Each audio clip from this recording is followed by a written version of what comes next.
Okay, listen to this another statement of NCRT. One should be able to distinguish one species. आप एक species को to from other closely related species दूसरे एकदम पास वाले species से पास वाले मतलब related in evolution based on distinct morphological differences. NCRT कहना क्या चाहती है यहाँ पे? देखो, अगर कोई भी जीनस है उसके दो स्पीशीज हैं, ओके, तो उन स्पीशीज के बीच में आप डिस्टिंग्विश अलग अलग कर सकते हो सिर्फ उनकी मॉर्फोलॉजी देखकर। अब लार्जली ये बड़े ऑर्गेनिजम्स पे तो इजीली एप्लीकेबल है। एग्जांपल ले लो, Solanum tuberosum and Solanum melongena. Solanum tuberosum आलू, सोलानम मेलोंजिना आपका हो गया बैंगन। अब इनके मॉर्फोलॉजिकल डिफरेंसेस को देखो, इनके फ्लावर्स को देखोगे तो almost same number of sepals, same number of petals, same number of stamens और पिस्टल्स आपको दिखेंगे, है ना? बट फिर भी इनके फ्लावर का कलर थोड़ा थोड़ा अलग होगा। अग्रीड? और इनके रूट्स का, दोनों के दोनों दोनों डाइकॉट्स हैं, तो दोनों का टैप रूट ही होना है, राइट? बट इनका रूट मॉर्फोलॉजी बाहर से दिखने में थोड़ा अलग होगा, राइट? अब ह्यूमंस को ले लो, हम हैं होमो सेपियंस, हमारे एक डिस्टेंट कजन थे Homo Neanderthals.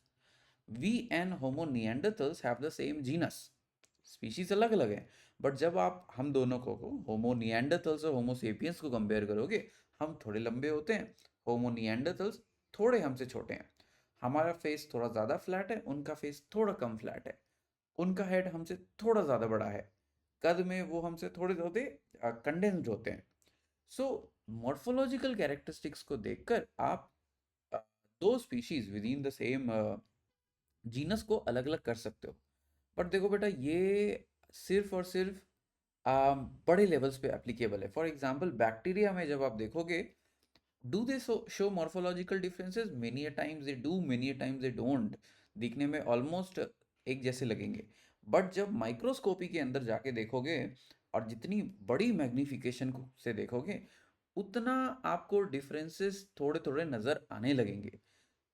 And further more जब आप सेल्यूलर मॉर्फोलॉजी पे जाओगे, उनके प्लाज्मा मेम्ब्रेन, ये सेल मेम्ब्रेन और ये बायोकेमिस्ट्री से पढ़ोगे, तो आपको डिफरेंसेस बहुत ज़्यादा दिखेंगे। सो क्या morphological differences exist at between every two species? ऊपर बिल्कुल सही, ऊपर वाले किंगडम्स में बिल्कुल। बैक्टीरिया यानी मोनोरेंस में ये डिफरेंसेस थोड़े कम हो जाते हैं, बट उधर हम बायोकेमिस्ट्री का सहारा लेते हैं।